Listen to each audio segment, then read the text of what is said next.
Hi everyone! Today we are going to talk about Moonshiners of the Apocalypse, a board game created by Laura Dorilla and Giuliano Dragulianu. This game is suited for ages above 14, from 2 to 4 players, and with an approximate duration of 60 minutes. The main goal in the game is to be the Moonshiner with the most gold when the balloon arrives. Setup. First, set the board at the center of the table. Then, place the balloon token on the box 1. Put the drunkards, relics, and booze decks on their corresponding places, and put the construction tiles next to the board. Draw the drunkard's card per each player, and put them at everyone's sight. Roll a d20 for each drunkards to put them on their corresponding place. Put a cube at the highest tolerance value. Make a pile of each resource in the middle of the board. Each player picks a hero, houses, and cube of the same color, and a help card. Put a cube in the starting box and another one at the end of the drunkenness marker, another cube on the left side box of the drunkenness marker, and leave the rest of them next to the hero sheet. Each player chooses an outside hexagon to place their hero. Once the initial player has been decided, everything is set to start playing. Game round. Each round is divided into 2 phases. Day phase. Beginning with the initial player, each one will have 4 actions divided into 2 turns of 2 actions each. Available actions are: explore a hexagon, place a construction tile below the hero miniature. We can see in the tile the type of construction we can build on it. Scavenge for resources. Throw the 5 digging dice and pick up as many junk and relics as the dice tell you. The numbers show you how many junk you find, and this symbol how many relics. Build a building. Pay 4 scraps and construct a building on a tile. For 4 more scraps, you can upgrade it and place another one on the second slot. Paying 8 scraps at once allows you to build and upgrade in the same action. You can't build on the same tile used by any other player. Challenge drunkards. For this, the hero and the drunkards have to be on the same tile. Throw the 5 booze dice. The red circles subtract tolerance to the drunkards, and green ones do the same to the hero. If the heroes play with a booze card, they also subtract their tolerance value to the drunkard's one. If the player still has tolerance left, move the hero cube to the next endurance point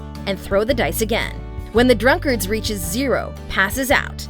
Discard that card. The hero receives 2 survivors, and if it was a sad or angry drunkards, the hero also receives scraps. These survivors are placed next to the hero sheet, and they can be put in a player's building at any moment. If the drunkards and endurance meet each other, the hero passes out, therefore cannot play until the next day phase and 1 survivor is lost. Trade. In the middle of the board is Uncle Harding's Complex. There, you can trade and get gold, moonshine, corn, relics, and booze cards in exchange of scraps. After all players have completed their first turn begins following the same order. Movement is free, and it follows these rules. You can't move if you have no actions left this turn. There cannot be 2 heroes in the same hexagon, except in Uncle Harding's Complex. The destination must be an explored hexagon or one adjacent to it. If a hexagon adjacent to the Uncle Harding's Complex is explored, the hero can move to any hexagon adjacent to the complex. If a hero wants to exit a hexagon where there is a drunkard, a survivor has to be discarded. At the end of the 2 turns of each player begins the night phase. At the beginning of the phase, the survivors, being in the same hexagon as a drunkard, turn into one. Discard the survivor from the board. Take a drunkard card and throw the d20 to determine the location the drunkard will be placed. After placing the new drunkard, players can relocate the survivors they still got on the board. Take into account that tiles where drunkards are can't produce any type of resource. The players obtain resources depending on the tile they are on, the amount of buildings, and number of survivors. This information appears in the guide and the tile itself.